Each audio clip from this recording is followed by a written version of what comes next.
Hello everyone, welcome back to my YouTube channel. So today is 15th May 2025 and we discuss the editorial section of The Hindu. So let's get started. So आज भी बहुत interesting article है. So पहला article है operation Sindoor reshaping of confrontation. So guys, confrontation means a fight or to an argument. So let's break it down in a simple English. Okay. So it's a new kind of war. What is Operation Sindoor? So this is not just another India-Pakistan border tension. Operation Sindoor shows how war are no longer about tanks and soldier alone. मतलब पहले tanks and soldiers से war होते थे.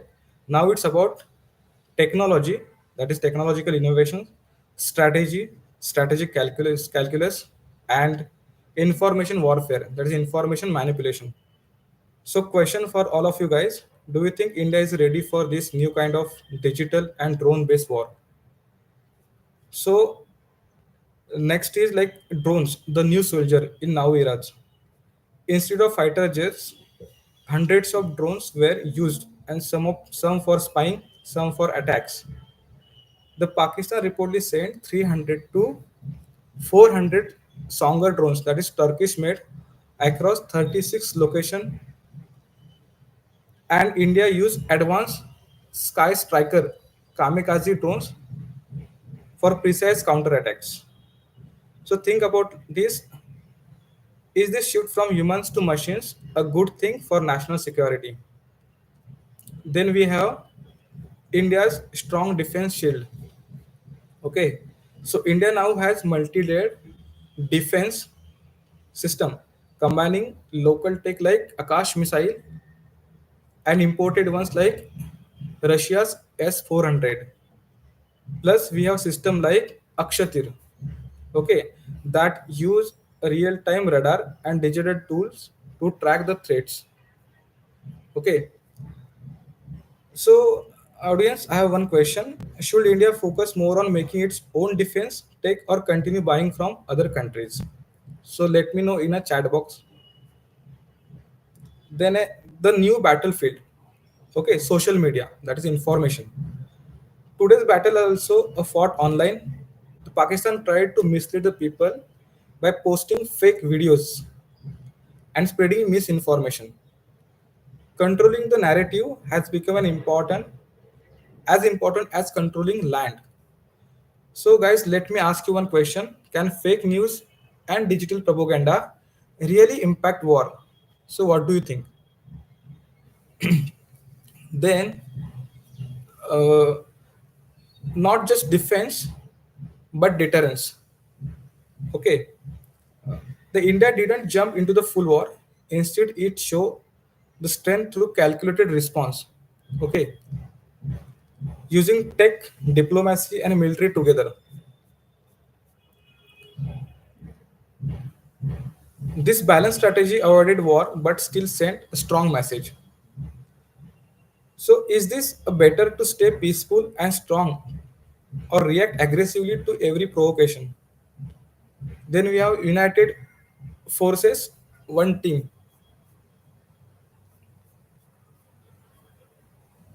For the first time, India saw a real-time coordination between Indian Army, Indian Navy, and Indian Air Force using system called IACCS, that is the Integrated Air Command and Control System.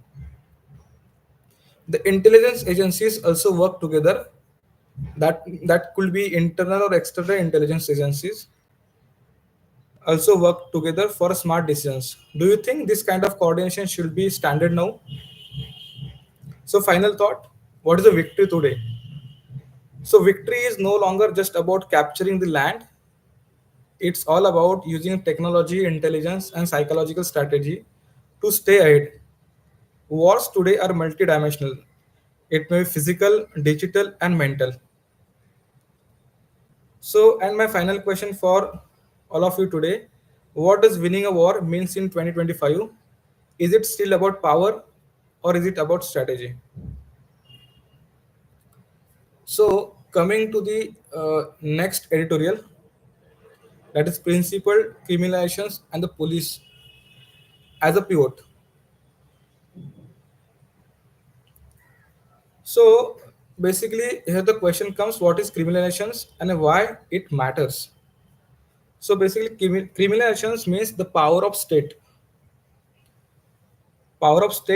to decide what is crime and to give punishment accordingly. But this is not just about making laws; it also about fairly the law is applied. Okay. Then we have two sides of the law: what and how. There are two parts of criminal law. I can see here. One is substantive law, means which tells us what is crime. For example, murder, theft, etc. And another is a procedural law, which tells us how system works. जैसे कि arrest कैसे होगा, FIR कब file होगा, etcetera. But sadly procedure law often ignore. और इसी पे a editorial का जोर है. So why the police play a big role. The police decided which crime to register. Police actually decides which crime to register, whom to arrest, and what to investigate. So they have lot of freedom, that discretion, and sometimes they misuse it, according to the author. Okay, in daily work. So here comes one key provisions, that is a new law and key rule, that is BNSS, भारतीय नागरिक सुरक्षा संहिता and section 173. According to the new BNSS law, अगर कोई crime 3 या 3 से 7 साल की सजा का हो तो पुलिस को तुरंत एफआईआर फाइल करने की जरूरत नहीं होती है. अर्लियर वो एक 14 डेज की प्रिलिमिनरी इंक्वायरी कर सकता है टू चेक कि वो एक सीरियस मामला है कि नहीं. Then Supreme Court strong message. The Imran the Imran Pratapgari case. In this case, Imran Pratapgari, a Rajya Sabha MP, posted a poem on social media. Gujarat police filed an FIR saying it was inflammatory, but Supreme Court said no. You should have done a 14-day inquiry first, not rush into the FIR. So court ने FIR को cancel कर दिया और बोला कि police ने procedure follow नहीं किया है.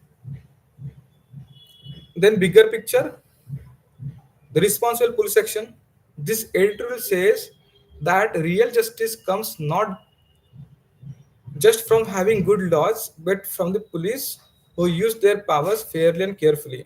If the police misuse their freedom, even a good laws become dangerous. Then final audience questions. क्या आपके हिसाब से पुलिस रिफॉर्म जरूरी है इंडिया में और क्या अकाउंटेबिलिटी होना चाहिए पुलिस के मामले में. So this was the article about discrimination, criminalizations, and police as a pivot. Okay. So next article is trumpeting claims. Donald Trump's exaggerated claims undermines India's Kashmir policy. So one question I would like to ask you in the start of this editorial: do you think international leaders should speak on India's internal matters like Kashmir? Type yes or no in the comment section. So basically, what's happening? The US President Donald Trump has claimed not once but 5 times that he stopped India and Pakistan from going into the nuclear war and that he helped bring ceasefire between both the countries. Like sounds dramatic, right? But here's the twist: India has denied these all claims again and again. So what is India saying? The India's Ministry for External Affairs has clearly said there was no third party involvement. The ceasefire talks happened directly between India and Pakistan military officials. Pakistan is itself requested a pause after India responded strongly through Operation Sindhu. The United States was only kept informed like other countries but it didn't mediate anything. So, do you think Trump is exaggerating for political reasons or could be misused, misinformed? So, why is this big deal for India? India has always had two clear principles: no third party interference in Kashmir or India Pakistan issue. Kashmir is an Kashmir uh, is an internal matter, not for global discussion.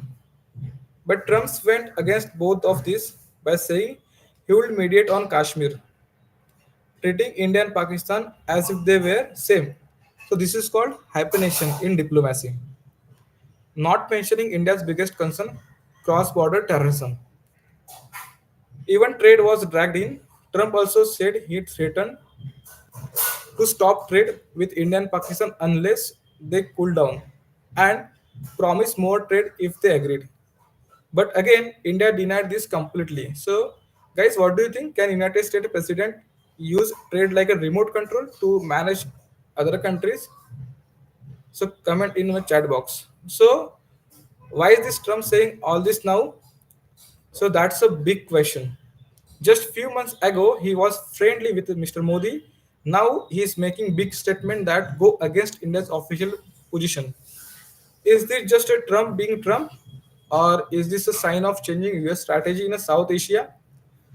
Could it be China's rising influence in Pakistan?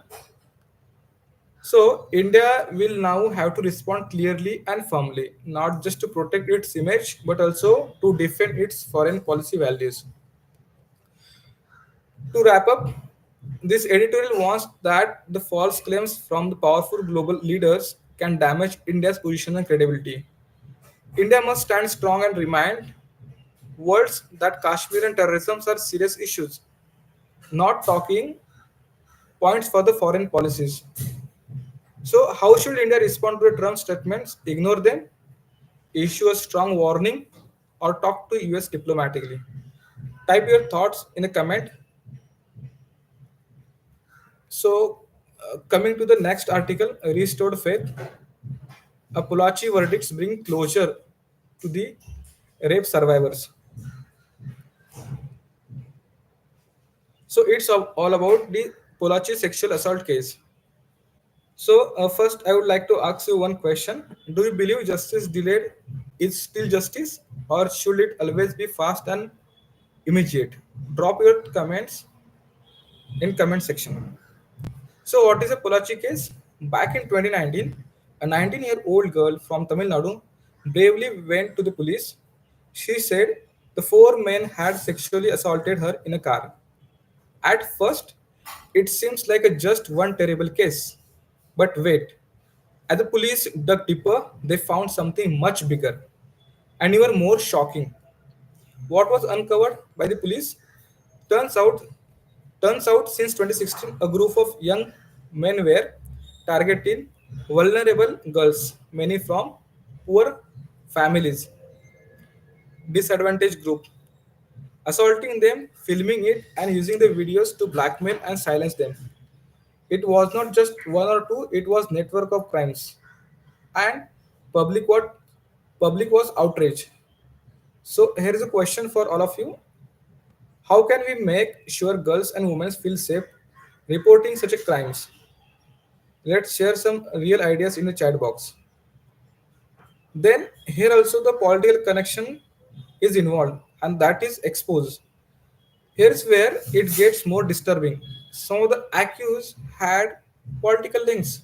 They were member of powerful youth wings of major political parties.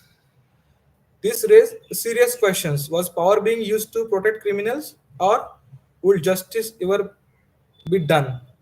Due to the huge public pressure, the case initially transferred to the branch CID, crime branch CID, and subsequently to the Central Bureau of Investigation CBI. What did the court decided this week? A special Mahila court in Coimbatore gave its verdict. That includes all nine accused were found guilty. Each were sentenced to life imprisonment for the rest of their lives, and the survivor will receive rupees 85 lakh as a compensation. The judge, R. Nandini Devi, said this punishment should reflect public disgust for such a horrible, horrific crimes. So, do you think life imprisonment is enough in such cases, or should there be a harsher punishments? So, why does this verdicts matter? The judgment is important because it restores faith in our justice system. It proves that courage matters. One survivor's voice exposed an entire network.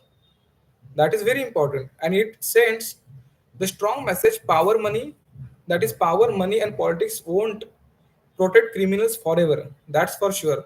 But it's not end. Now, the government must ensure women and girls feel safe in our cities, towns, and campuses. So justice in the Polachi case took time, but it came loudly, clearly, and powerfully. So let me ask you, what more can our system do to protect young women from such exploitation? Let's fill the chat with ideas. Awareness begins with us. And friends, don't forget to like, share, and subscribe my YouTube channel. So, so I hope you all are good and have a good day. So we will meet to the next eight of the sections. So thank you and bye bye.